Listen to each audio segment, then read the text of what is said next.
नमस्कार दोस्तों, स्वागत है आप सभी का आपके अपने यूट्यूब चैनल अमन प्रयास जीके, जिसमें जैसा कि फ्रेंड्स आज है आपका 6 अक्टूबर। ठीक है, 6 अक्टूबर को दोस्तों आपका डीडीए एएसओ का एग्जाम था, जो कि आपका फर्स्ट शिफ्ट का जो एग्जाम है आपका समाप्त हो गया है। तो फर्स्ट में आपके जीके जिसके क्वेश्चन जो प्रश्न पूछे गए थे उनमें से अधिकांश प्रश्न जो कि मिल गए हैं, तो उन सभी प्रश्नों को देखेंगे, साथ में उससे संबंधित एक्स्ट्रा फैक्ट्स को भी देखेंगे। ठीक है, और जिन लोगों का एग्जाम था उनसे निवेदन है कि आपसे जो प्रश्न पूछा गया था, जो प्रश्न आपके इस वीडियो में नहीं मिलेंगे, उस प्रश्न को आप कमेंट सेक्शन में जरूर बता दीजिएगा। ठीक है, तो चलिए हम लोग वीडियो को स्टार्ट करते हैं। पीडीएफ टेलीग्राम पे मिल जाएगा, लिंक डिस्क्रिप्शन में दिया गया है, तो आप लोग जाकर वहां से एक बार ज्वाइन जरूर हो जाइएगा। ठीक है, तो देखिए पहला जो प्रश्न पूछा गया था कि अरावली की पहाड़ी कौन से राज्य में स्थित है। ठीक है, तो अरावली की जो पहाड़ी है वो तो दोस्तों आपका 3-4 राज्यों में इसका विस्तार है, लेकिन ये शुरू होता है आपका राजस्थान से। तो आपका 100% आपका श्योर है कि राजस्थान ही ऑप्शन में दिया गया होगा। ठीक है, इसके अलावा अरावली श्रेणी उत्तर पश्चिम भारत में एक पर्वत श्रृंखला है। श्रृंखला की लंबाई की बात करेंगे तो दक्षिण पश्चिम दिशा में लगभग 692 किलोमीटर है। इसके अलावा अरावली श्रेणी का जो शाब्दिक अर्थ होता है वो आपका चोटियों का रेखा होता है। अरावली श्रेणी दिल्ली से शुरू होकर आपका दक्षिण हरियाणा राजस्थान से गुजरती है और आपका गुजरात में जाकर समाप्त हो जाती है। ठीक है, अरावली जो पर्वत है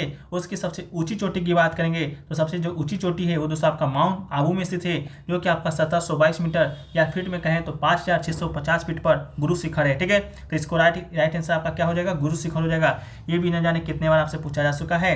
इसके अलावा अरावली श्रेणी भारत में गुना पहाड़ियों का सबसे पुरानी श्रेणी है। ठीक है, सबसे पुरानी श्रेणी है, इस बात को याद रखिएगा। चलिए फ्रेंड्स वीडियो में आगे बढ़ते हैं। इससे पहले दोस्तों आपको बता दें कि एसएससी 2023 में जितने भी एग्जाम आपका कंडक्ट हुए हैं, वो चाहे आपका एसएससी सीजीएल का हो या एसएससी एमटीएस का हो या एसएससी सीएचएसएल 2022 हो या एसएससी सीएचएसएल 2023 हो या एमटीएस 2023 हो। ठीक है, इन सभी का अगर आप पीडीएफ लेना चाहते हैं तो मात्र 69 रुपये में आप इसे प्राप्त कर सकते हैं। पीडीएफ का सबसे बड़ा जो खास बात है कि पीडीएफ के साथ हर प्रश्न के साथ आपको इंपॉर्टेंट एक्स्ट्रा फैक्ट्स मिलेंगे, जो कि आपके एग्जाम में ही आए हुए रहेंगे। ठीक है, इसके अलावा पीडीएफ है जो कि आपके आगामी एसएससी कोई भी एग्जाम अगर कंडक्ट करवाता है, जैसे कि आपका डीडीए जीओसी का एग्जाम है, एसओ का एग्जाम, ये भी आपका टीसीएससी कंडक्ट करवाता है। बाकी एसएससी का भी जो एग्जाम होता है वो भी आपका टीसीएससी कंडक्ट करवाता है। तो सभी का जो एग्जाम का जो क्वेश्चन होता है, प्रश्न होता है, उसका लेवल आपका पैटर्न आपका सेम होता है। ठीक है, इसके अलावा इसमें आपका जीके जीएस करंट अफेयर्स के प्रश्न आपका शामिल रहेंगे। पीडीएफ को प्राप्त करने के लिए 2 व्हाट्सएप नंबर दिया गया है, दोनों व्हाट्सएप नंबर में से किसी एक पर संपर्क कर लीजिएगा, तो आपको पीडीएफ के बारे में और भी जानकारी है जो कि मिल जाएगी। ठीक है, चलिए हम लोग वीडियो में आगे बढ़ते हैं। तो नेक्स्ट प्रश्न आपसे पूछा गया कि महाराष्ट्र में फसल कटाई के समय कौन सा पर्व है जो कि आपका मनाया जाता है। ठीक है, तो महाराष्ट्र में फसल कटाई के समय की बात करेंगे तो गुरु पर्व जो पर्व है जो कि आपका मनाया जाता है, तो इसका राइट आंसर आपका गुरु पर्व हो जाएगा।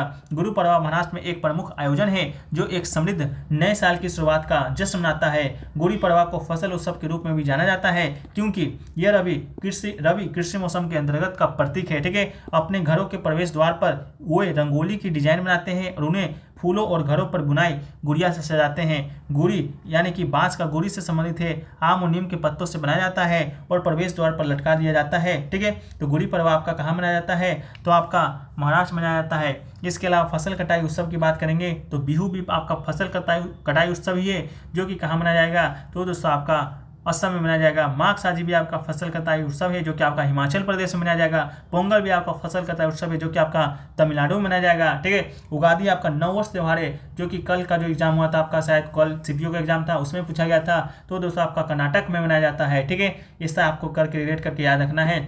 अगला है कि भारत में कितने वर्ष के अंतराल पर जनगणना है जो कि आपका होता है। ठीक है, तो भारत की बात करेंगे तो आपका 10 वर्ष के अंतराल पर आपका जो जनगणना है जो कि किया जाता है, तो इसका राइट आंसर आपका क्या हो जाएगा, 10 वर्ष इसका राइट आंसर हो जाएगा। जो पहली जो जनगणना है भारत में वो दोस्तों आपका 1872 में लॉर्ड मेयो के शासनकाल में हुआ था। तो इसका राइट आंसर अगर आपसे पूछा जाए कि पहली जनगणना कब हुआ, तो 1872 में हुआ।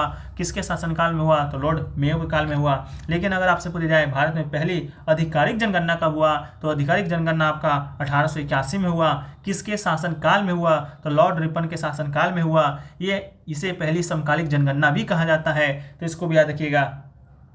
इसके बाद भारत में हर 1901 से हर 10 साल पर जनगणना है जो कि कराया जा रहा है। आपका पिछला जनगणना आपका 2011 में हुआ था, जो कि आपका 15वीं जनगणना था। लेकिन स्वतंत्र भारत के बाद की बात करेंगे तो स्वतंत्र भारत के बाद आपका ये 7वीं जनगणना था। जनगणना 2021 का नारा था हमारी जनगणना हमारा भविष्य। इसके अलावा दुनिया में परिवार नियोजन अपनाने वाला ये पहला देश कौन सा है, तो अपना देश भारत है। इस बात को भी याद रखिएगा। नेक्स्ट आपका कि निम्नलिखित में से कौन सी पुस्तक अब्दुल कलाम के द्वारा लिखी गई आत्मकथा है। ठीक है, तो इसका राइट आंसर आपका विंग्स ऑफ फायर। ठीक है, विंग्स ऑफ फायर अग्नि की उड़ान इसका राइट आंसर हो जाएगा। विंग्स ऑफ फायर आपका एपीजे अब्दुल कलाम की द्वारा लिखी गई आत्मकथा है, जो कि आपका 1999 में आपका यह प्रकाशित हुआ था। यह प्रौद्योगिकी में भारत की आत्मनिर्भरता की यात्रा और डॉक्टर एपीजे अब्दुल कलाम के जीवन के बारे में बताती है। इसके अलावा डॉक्टर एपीजे अब्दुल कलाम को भारत के मिसाइल मैन के रूप में भी जाना जाता है। उनका पूरा नाम कहें तो आपका अबुल पाकिर जैनुलाब्दीन अब्दुल कलाम है। वो आपका 2002 से 2007 तक आपका भारत के राष्ट्रपति के रूप में भी कार्य कर चुके हैं। उसके अलावा विंग्स ऑफ फायर के अलावा जो पुस्तक इनके द्वारा लिखा गया है, इग्नाइटेड माइंड्स, ना जीवन गमनम, अदम्य साहस, you are born to blossom और टर्निंग पॉइंट उनके द्वारा लिखी गई किताब है। नेक्स्ट आपका है गुजरात कौन से जानवर के लिए प्रसिद्ध है? तो गुजरात दोस्तों आपका शेरों के लिए प्रसिद्ध है। अगर आपसे पूछा जाए कौन से शेरों के लिए, तो आपका एशियाई शेरों के लिए यह आपका गुजरात है जो कि प्रसिद्ध है। गुजरात में आपका एक राष्ट्रीय उद्यान भी है, जो कि दोस्तों आपका कौन सा राष्ट्रीय उद्यान है? वो राष्ट्रीय उद्यान है दोस्तों आपका गिर राष्ट्रीय उद्यान, जो जहाँ पर आपका एशियाई शेर जो कि बहुत अधिक मात्रा में आपका पाया जाता है। एशियाई शेर का जो वैज्ञानिक नाम है आपका पैंथेरा पर्सिका लियो, ठीक है, पैंथेरा पर्सिका लियो आपका एशियाई शेर का वैज्ञानिक नाम है। वर्तमान में ये जंगल लगभग 674 एशियाई शेरों का आश्रय स्थल है, ठीक है।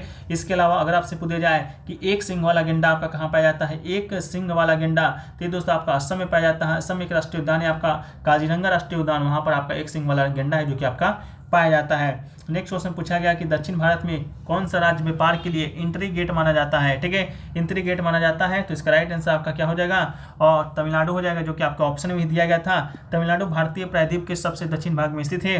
तमिलनाडु को दक्षिण भारत का प्रवेश द्वार कहा जाता है। तमिलनाडु को स्थानीय राजनीतिक दलों के किले के रूप में भी जाना जाता है। केरल को बात कहें तो केरल को लोकप्रिय रूप से आपका भगवान का अपना देश कहा जाता है। और आंध्र प्रदेश को आपका भारत की अंडों की टोकरी कहा जाता है। इस बात को याद रखिएगा, ठीक है। तो ये प्रश्न आपके आज के पूछे गए थे।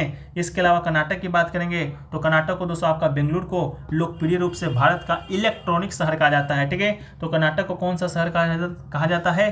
तो भारत का इलेक्ट्रॉनिक शहर कहा जाता है। इस बात को याद रखिएगा, ठीक है। तमिलनाडु की बात करेंगे तो तमिलनाडु का जो आपका एक शास्त्रीय आपका नृत्य है जो कि बार बार पूछा जाता है, भरतनाट्यम आपका तमिलनाडु का शास्त्रीय नृत्य है, ठीक है। आपका तमिलनाडु को क्या कहा जाता है? दक्षिण भारत का प्रवेश द्वार, ठीक है।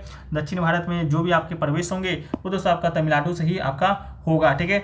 इसके अलावा फ्रेंड्स आपको बता दें कि अभी तक मात्र इतना ही क्वेश्चन मिल पाया है, क्वेश्चन आपका मिल नहीं पाया जाता। तो आप लोग से निवेदन है कि जो लोग एग्जाम देकर आ रहे हैं आप लोग क्या कीजिएगा, क्वेश्चन को कमेंट में बता दीजिएगा, ठीक है। क्वेश्चन को कमेंट में बता दीजिएगा। जब आपका ऑल शिफ्ट का जो वीडियो लाएंगे तो उसमें हम क्वेश्चन को आपका शामिल कर देंगे, ठीक है। इसके अलावा अगर आप पीडीएफ लेना चाहते हैं, आपका यहाँ पर 5 एग्जामों का पीडीएफ लिखा गया है मात्र 69 रुपये में, तो आप इसे प्राप्त कर लीजिएगा। व्हाट्सअप नंबर दिया गया है। आपके आगामी बहुत सारे एग्जाम है आपकी प्रतीक्षा कर रहे हैं, जैसे कि आपका स्टेनोग्राफर का एग्जाम हो गया, सीपीओ का, दिल्ली पुलिस का एग्जाम हो गया, जीडी का एग्जाम हो गया, ठीक है। उन सभी के लिए पीडीएफ आपके लिए इंपॉर्टेंट है। तो मिलते हैं हम लोग नेक्स्ट वीडियो में। जब तक के लिए जय हिंद, जय भारत, वंदे मातरम।